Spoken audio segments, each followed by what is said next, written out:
Many students have trouble punctuating citations. In this video, I'm going to introduce two sets of rules that we need to follow to punctuate citations correctly.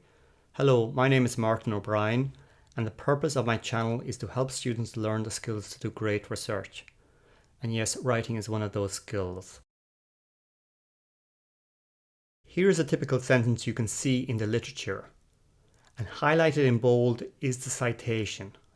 The citation consists of the family name of the author and the year of publication.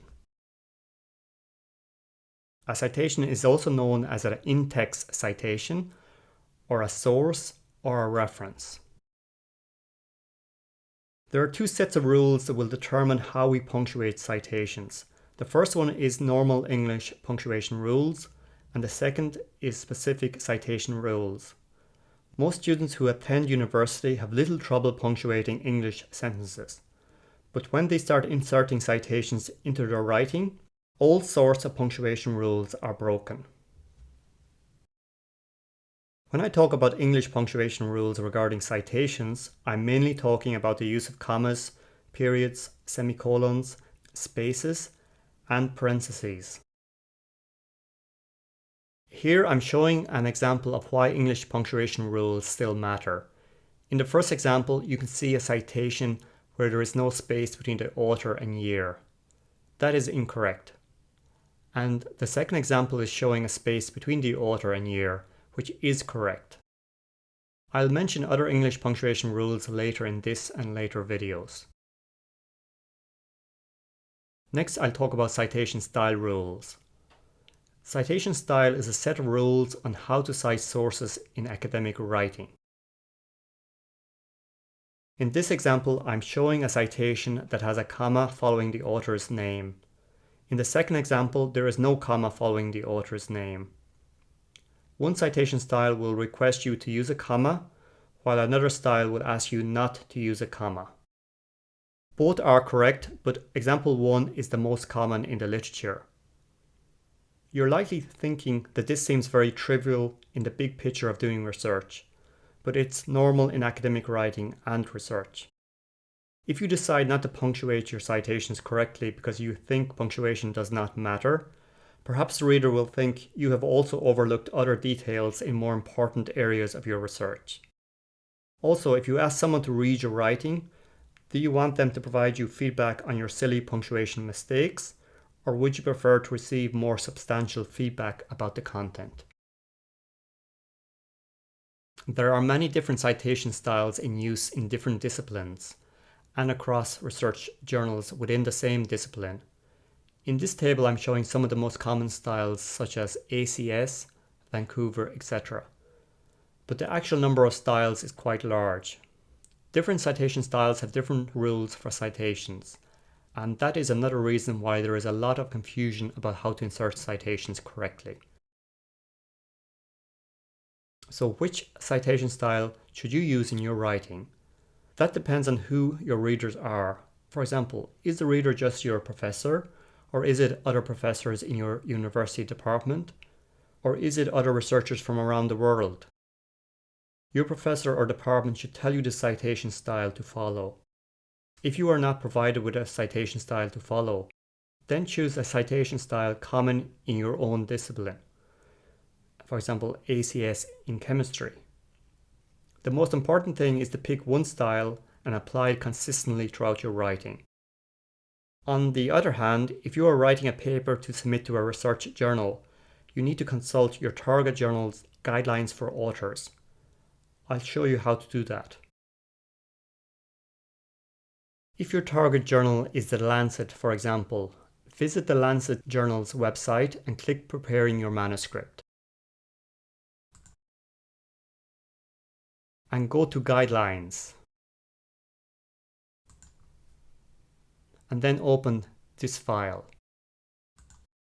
Here they call the file Information for Authors, but other journals may call it Guidelines for Authors, Guide for Authors, or Instructions for Authors. In the Information for Authors, we will be able to see the citation style this journal requires.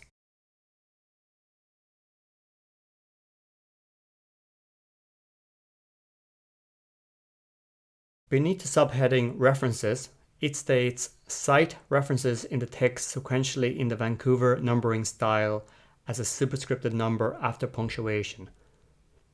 The style this journal is using is therefore Vancouver. You'll be able to find more information below on how to use this style. I now want to talk about the two most common citation systems, that is the author and year system and the numbering system. Here is an example of a citation using the author and year system. The author could also be the name of an organization such as the WHO or a government agency, etc. Remember, the citation only contains the family name of the author. There should be no first names included. Also, there should be no initials. Let's look at a paper in a journal that uses the author and year system. This paper was published in the journal Food Chemistry, and this journal follows the APA citation style.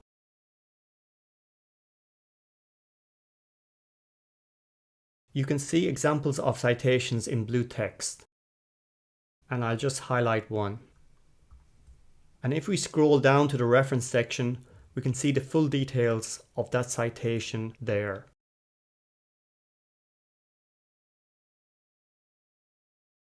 Please note the following 2 points. When we cite a source, we must always provide the full details of that source in the reference section. And likewise, all sources listed in the reference section must be cited somewhere in the body of the paper. The second point is that when following the APA style, the citations must be listed in alphabetical order by the first letter of the first author's family name. You can see that here.